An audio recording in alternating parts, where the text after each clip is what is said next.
Good afternoon, and thank you for tuning in to the Pragsot Podcast. I am your host, Robbie. Episode 10, man. I'm glad that I stuck with it this long. I had a couple of weeks where I didn't do them. The last 2 weeks, I didn't really feel like I had enough to really make like a full episode on. And with the holidays and everything, it was just a little bit of a struggle trying to get some guests in and stuff like that. But here we are now. So again, thank you for tuning in. I appreciate you stopping by and listening. Appreciate all the fans that reached out and was asking where the next episode was. Um, yeah, so let's talk about these last few weeks. So obviously we had the holidays. So Thanksgiving was really cool. I had a so the day before Thanksgiving, I always have a friendsgiving. We've been doing that for going on 12 years now, 13 years. Started way back senior year of high school. We so basically that was also like a Pragsot thing that we did, and the people that have come that have been invited have kind of waxed and waned over the years. Some new faces have shown up, some older faces have stopped showing up, but um, every year we have it nonetheless. And it's cool, man. It's a really good time. We all get together. We all have to bring food, which is nice. So it rotates. Different people bring different things, but there are some people that always bring the same things. For example, I always bring the turkey. I always bring the macaroni and cheese. Lindsay, my wife, always brings collard greens. She always brings cornbread. And then recently she's been making sweet potato pie and things like that. Albert always brings rice and beans, which is great. And then Frank and his wife always bring buffalo chicken dip because I fucking love buffalo chicken dip. It's a great time. And then everyone else, the what they've brought has changed over the years. I think this most recent time, Janelle has brought potato salad, which people say is great. I've never had it. I refuse to eat it. But we've had that in the past. Oh man, we've had fried chicken. We've had empanadas. We've had apple fritters. Um, the one year Sam, fucking, the one year Sam told me he was going to make a cheesecake. And I was like, okay, cool. Go ahead, do your thing, make a cheesecake. And then when he showed up with a bowl. And I said, that's weird. What an odd receptacle to put your cheesecake in. And he was like, yeah, I couldn't make a cheesecake. So instead I made cheesecake dip. And I said, that's weird. What the fuck is cheesecake dip? And he told me basically he couldn't figure out how to get like the last step of actually making a cheesecake. He got to the point where he was able to make like the cheesecake internals, but he didn't put it in a dish with a crust and bake it, whatever. But he was like, "Don't worry, I brought a bunch of stuff to dip it in." So because there was like 12 of us at the time, and what he had brought was a single box of graham crackers and a single 4-pack of Oreos, and he ate all four of the Oreos. So I was like, "That's crazy." Um, but yeah, we've had all types of stuff over the years. I 100% I have to make the macaroni and cheese every year. We tried one year. We had a friend who he was like adamant. He's like, "Yo, man, I want to make mac and cheese this year." And we were like, "Okay, whatever, no big deal. Go ahead, make the mac and cheese." And he kept telling us, my grandmother's going to help me. She's from the South. It's going to be great. It's going to be great. Cool. Well, um, he fucked up the macaroni and cheese. I won't put his name out there, but he when we opened it, it was a brick of cooked noodles with slices of cheese on top. And when we opened it, we were like, "Yo, what the fuck is this?" And all we could all do was just laugh. Like all we did was just laugh together. And then he was like, "Yeah, man, I don't know what the fuck she was doing. I didn't have time to make another one." And then the worst part, he had to take the bus to get where we were all meeting up at. So he had to sit on the bus with this tray of fucked up macaroni and cheese in his lap the whole ride there. It was just hilarious. So like yeah, since ever since then it's been I'll make the macaroni and cheese. Don't worry about it. Um, but yeah, we do that every year. I'm very grateful that we do that every year. Everyone's life gets busy. Everyone has things that goes on, and I'm very happy that my group of friends holds that as a priority just as much as I do. So that was great. And then obviously on Thanksgiving Day, I went to my father's house, and that was nice. So the whole family was there. All of my siblings, except for the third oldest, he wasn't there. If I had to guess, he was either at a different family members gathering or he was working. Both are fairly likely. But yeah, everyone else was there. It was great. Good time, good food. And I got to pet my dad's dog. Her name is Bella. I don't know how old she is off the top of my head. She's huge. She's a fucking horse. But just super nice, super playful. So that was great. I also rebuilt my PC over these last couple of weeks. So I've been I've been due for an upgrade for a while. My computer was pretty much 6 years old. So my graphics card is super outdated and it takes a little while for it to boot up and everything. So it was time. So I bought a bunch of new stuff and put that completely together, which was great. Didn't really run into any issues. Um, and yeah, I was happy with that. So now I'm running a Ryzen 7 7700X. I'm running that on an Asus B650F gaming motherboard. I'm running two X Power DDR5 6600 megahertz, 16 gig sticks of RAM, plus my I can never remember what that thing is called. It's like an MS 2.0 or something like that. I got that in there. Um, and then everything else is the same. Everything else I transferred over my CPU water cooler, my fans, my power supply, all that transferred over. And then I got a new case as well. It's an Asus half glass case. So it's really cool. And now I'm able to.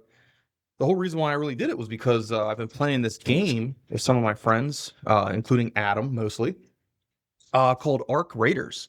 It is a extraction shooter. So for anyone that doesn't regularly play video games, an extraction shooter is where you spawn into a map with gear that you own and you bring in. So your guns, your health packs, all that, your ammo, you've brought that in with you to that round. And you go around that map and you try to find things to bring back with you. So it could be items that you want to scrap into different materials. It could be guns, ammo, health, grenades, whatever. The whole time, there's enemy robots around. So most of them are just like drones, but they can fuck you up if you're not paying attention. But there are some larger ones that kind of look like big, like robotic crabs and stuff. So you're trying to avoid them. And then you're also trying to avoid other players because other players can kill you too. And the whole point is to go in, get as much loot that you can, as expensive as you can, and then make it to an extraction point and then extract. And if you die, you lose everything. So everything that you came in with, and everything that you gathered during your round, you lose all that. So yeah, there's a very large incentive to hunt down other players and loot everything they have. But yeah, it's a really fun game. Now that I have upgraded my computer, I'm able to play it on ultra graphics and so much smoother, so much smoother. What else? I also got obviously been spending a lot of time with the dog, which is great. Love her to death. So been spending a lot of time with her. I had to call off 3 days last week because my wife was ill, so I had to stay home and take care of her and the dog. But it was great. Spent a lot of time just kind of reinforcing good habits with her. Taking her a bunch of walks, which I love doing, and having her meet as many people as I can during those walks, which is also really good. Knock on wood, hasn't had a single negative interaction yet. I was actually really happy today when I was walking her. This lady, some that lives somewhere around the neighborhood, she has a dog, and she was also walking her dog, and we got to talking, and we actually let our dogs just play together. She took her dog off the leash. I didn't do that with mine because I have no idea that she'll ever come back. But they just were running around playing with each other for like 10 minutes straight. It was amazing. Especially with this dog, my last dog, who I loved to death, he was not very friendly, and he wouldn't have been able to do that. So watching my other dog do it is profound. Honestly, it was fantastic. Um, so yeah, that's really what I've been up to. Nothing too out of the ordinary. Like I said, I just didn't feel like I had enough to really talk over these last couple of weeks. But I had a very dedicated fan who reached out and was like, "Hey man, I'm waiting for the next drop." So, um, I did have some people write in. So I had two people write in about would you rather questions, or just like general questions. And then I also had two things I figured I'd give some advice on. So the first one, would you rather shit once a week, but it's the size of a toddler, or shit every day, but it is liquid chaos? Um, I'm already living the second one. So, I mean, I shit multiple times a day, and it's always liquid chaos. It is very, very rare that I have a log come out. It happens, but it's very, very rare. Other one, what is a funny random thing you remember? So, I mean, there's a bunch of funny random things that I remember. There's two that immediately came to my mind when I first was asked this. So I'll tell both of them. The first one is quicker.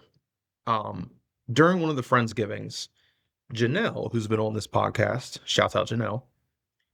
We always kind of pick at Janelle. I don't know. I mean, that's how her and I started a relationship. Um, was just me like picking at her, and then she kind of took it. So then we just became friends. Um, but the whole group kind of, picks at each other at different times, but she usually gets it the most. And the one year she brought rolls to Friendsgiving, and they were Wonder Bread rolls, and she just showed up. So she showed up late, if I remember correctly. And then she showed up late with these just one pack of Wonder Bread rolls.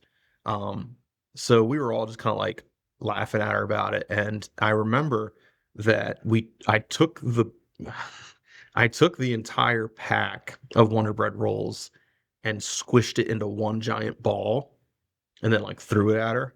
And we all laughed, including her. That's very important to say, including her. She also laughed.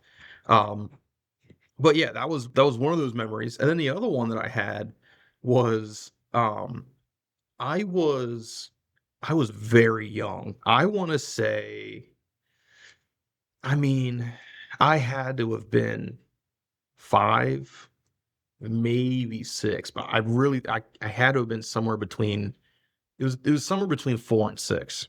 Um so to make a long story short, my mom, who I've talked about multiple times, fucking scumbag of the earth, any chance and opportunity that she got to have myself and my sister away from her, she took. So when she left my dad, I would have been pretty much 4. And she wouldn't let my dad, like, there was some custody stuff that was going on. So we weren't going to my dad's house all the time. Um, we eventually, it became every weekend, but at this time it was every other weekend. And on the weekends that my dad didn't have us, she would take us, we would spend Saturday at her sister's house, but just me and my sister. Like, my mom wouldn't be there. It would just be my sister and I. So she would drop us off at my aunt's house, who had a son. And we would spend Saturday at my aunt's house, spend the night. And then Sunday, my aunt would take us to this lady's house. Her name was Nanny Marson, but we called her Titty Tarson because she had like old droopy titties. And she would take us to Titty Tarson's house, and we would go to Sunday school. Um, and it sucked. I mean, it absolutely sucked. Sunday school always sucks. And anyway, so the random memory I had was they had a shuttle bus driver named Mr. Roy, and we were all in this big circle holding hands, like singing some song like you do at Sunday school. And I was holding my right hand, I was holding Mr. Roy's left hand. And I don't know what came over me, but I just happened to look over and I noticed that he was missing a finger. And I freaked the fuck out. I, dropped his hand, started yelling and everything. I was all over the place and, obviously caused a major scene and everyone stopped and the teachers were like, "What's wrong? What's wrong?" And I was like, "Yo, he's missing a finger." And they were like, "That's not nice. That's so rude. Think about how Mr. Roy feels that like that and da da da da da." And I was like, "Yo, I don't care." Like I was too young to go like, "Oh, damn, like he probably might be like self-conscious about that." So I was like, "Yo, I don't care. Like he's missing a finger. He's weird." So some teacher was like, "I'm getting in between you and him, and you're gonna hold my hand, and I'm gonna hold his hand." And she was saying it like I was supposed to be like, "No, please don't." And I was like, "Good. I don't want to fucking touch his hand." So I remember that. It was just a random thought that popped in my head when I was asked that. Um, yeah, I had to have been. I mean, I had to have been somewhere between 4 and 6. But I want to lean towards 4 or 5. I think I would have been too old. I think 6 is too old. However old I was, I mean, it going to Sunday school just stopped abruptly one day because the bus driver had dropped us off at our house, even though nobody was home. So it was me, it was my sister, and it was my cousin that would go. And the bus driver took us up to my mom's house, and there was no one there, no light was on or anything. And he was like, "Get out." And we were like, "Well, no one's home." And he was like, "Yeah, get out." So I was like, "Well, like, can we get out and go check and then come back if no one's home?" And he's like, "Sure." So we get out, we go and check, and no one's there. And he just drives off. So we just had to sit on the porch for, I don't know, it was like 3 or 4 hours, something like that.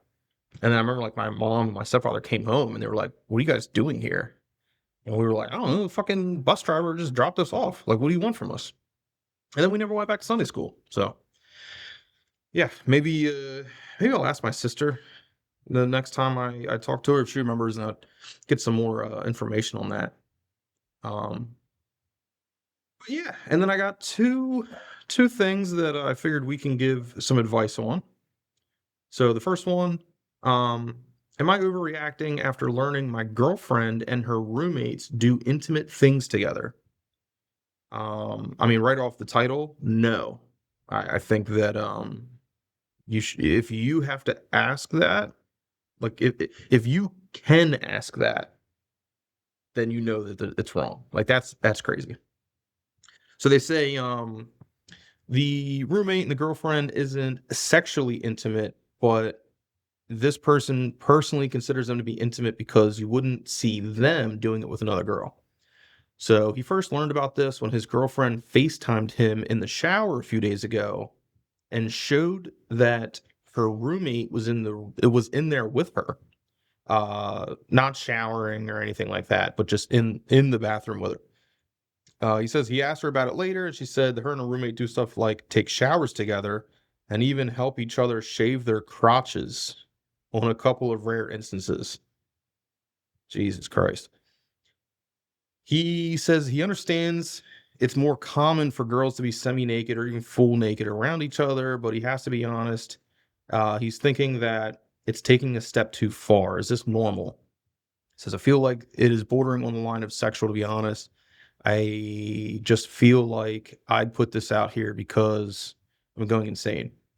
So, okay, so what I'm reading is the girl's roommate is also a girl. Okay. I mean, look, I don't know. It's very different. Boys growing up, it's very different than girls. You don't. Would I ever shave my friend's dick? Fuck no. That's crazy to even think about. Um, would I take a shit while they're taking a shower? Maybe. Maybe. If I knew I could be done before they got out, sure. But if I was like wasn't sure and like if I wasn't sure, then no.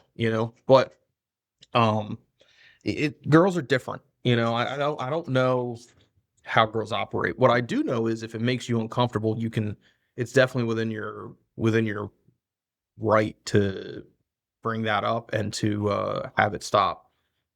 Um Regardless of if it's normal or not. If it makes you uncomfortable, you have every right to say like, "Hey, I don't like that. It makes me uncomfortable. I'd like it to stop happening." And honestly, I think it's a good opportunity for you to test, are you and her truly compatible? Because someone that you're compatible with will take that and go, "I hear you. I got you. Sorry." You know, um, Someone that you're not compatible with is going to fight with you on it and try to explain to you how it's normal and all this bullshit. I don't care. If it's normal or not, if you don't find it weird or not, that's irrelevant. I'm telling you that I find it uncomfortable. I'm telling you that I don't like it and I would like you to not do it anymore. It should be a very simple, gotcha. I won't do that no more. So yeah, I mean, are you being the asshole or you're reacting? I would also be uncomfortable with that. So no, I don't think you're wrong. Then this last one here, am I the asshole um for not being friends with these people? So I'm a 34-year-old female and my husband is 36. We went to visit a couple for a late night gathering. There were six couples, including us. I was 6 months postpartum and taking care of the baby alone. So this outing felt like a short break from motherhood. Okay.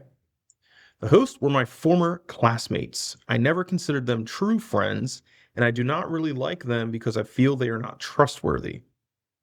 The wife had an affair with a professor, and the husband cheated on another friend and spreads gossip. My husband and the man have recently become close, but my husband and I already have problems in our marriage.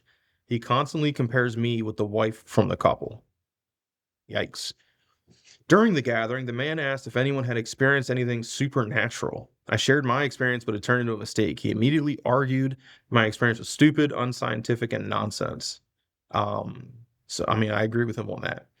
I replied that science has many things left to discover. He kept arguing, and everyone else stayed silent. At one point, my husband joined him and took his side. Later, when the man was cornered, his wife repeated the same points I had already made. Oh, okay. Once the man was cornered, his wife repeated the same points I had already made, and he suddenly stopped arguing. I realized he respected his wife but ignored me. I also noticed how pleased my husband looked when the man tried to tear apart my experience. The man apologized afterward, but I was more upset with my husband. While driving home, I calmly said two sentences asking why he supported the other man instead of me.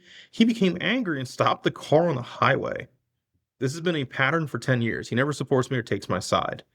Now my husband wants me to go to their house for a Christmas party, but I said I do not want to maintain any relationship with them anymore. He got very angry and said I was being overly judgmental. Jesus Christ. Okay, so I mean, there's multiple red flags here. The first part is you going to a gathering hosted by classmates that you're not friends with. Um, you right off the bat, they're not trustworthy. The wife cheated, the husband cheated, and he gossips all the time and shit. That right off the bat is like three reasons why you should never go. Um, and then, like, yeah, okay, the husbands have gotten close. That's cool. They can hang out separate from you and the other wife. If you don't like them, you don't have to be around them. Um, Now, when you talk about supernatural stuff, listen, man, everything you have is anecdotal, and you gotta understand that when you say something, there's no evidence whatsoever, at all whatsoever, that supports ghosts are real. I'm assuming you're talking about ghosts. I mean, I could be wrong, but based on the email, I'm assuming you're talking about ghosts, and like, there's nothing. It's 100% speculative. So like, if you're going to partake in that kind of conversation, expect there to be resistance. Now, I'm not saying that the husband that was arguing with you was 100% in the right. I'm just putting that out there. It's anecdotal, just put it out there. Um, and your husband's definitely a cuck for like watching the other husband beat you down about your experience not being valid or whatever, and at no point defending you or anything. That's kind of crazy. And then the the guy that was arguing with you is also a bitch, because then when his wife was saying the same shit you were saying, he didn't keep that fucking energy. Um, so yeah, I mean, based on the email you wrote, I don't have any positive things to go off of for this other couple for you to have to be around them at all. If your husband wants to hang out with the other doofus, go ahead, but like, ain't got nothing to do with you. Um, and then when you talked about, so the other thing that really is concerning is, you calmly said two sentences asking why your husband supported the other man's side, and he became angry and stopped the car on the highway. This has been a pattern for 10 years. What the fuck? I mean, and you've been putting up with that for 10 years. How fucking long does someone got to wave a red flag in front of your face? Like, 10 years of that shit? What are you doing? Stop. Tell him, that's not okay. And you got to you got to stick up for yourself more, You got to find the two of you collectively if you're going to try to actually make it work, which reading all this, other than just being together for so long, I don't know why you would. But if you are, hypothetically, if you're trying to, like, you got to set some boundaries, you got to be able to communicate, both of you. You got to be able to communicate effectively to actually get your point across without fear and intimidation. And that right there, just dead stopping the car on the highway, is absolute fear and or intimidation. That's insane. And obviously it's been happening for the last 10 years, like you said. And then, yeah, he wants to go to their Christmas party and you said you don't. Um, so don't. Who gives a fuck? You don't go. Hey, I'm not going. If he really feels inclined and he's not man enough to just say why, he can make up an excuse. She doesn't feel good. She had nothing to wear. She was taking a crazy shit and we ran out of time. He could fucking figure something out, but you don't have to go by any means. Yeah, Jesus fucking Christ. Yeah, so that's wrapping it up here. That's episode 10, guys. Once again, just want to say, thank you for listening. Thank you for checking me out. Don't forget to like, comment, subscribe. If you need any advice, be sure to email me, thepragsotpodcast@gmail.com. In the subject, just please put advice. Say anything you want. I keep it completely anonymous. No names. And even if you do put some things in there that might be revealing about yourself, I'll edit that out. I'll change it so it's not anything that can kind of link back to you. And then if you have any weird questions or anything you want me to answer, or just my thoughts on something, same thing. Pragsotpodcast@gmail.com. In the subject, just put question, and have at it. I'm willing to answer pretty much anything. Otherwise, guys, this has been Robbie. This has been episode 10 of the Pragsot Podcast, and catch you guys later. Thanks.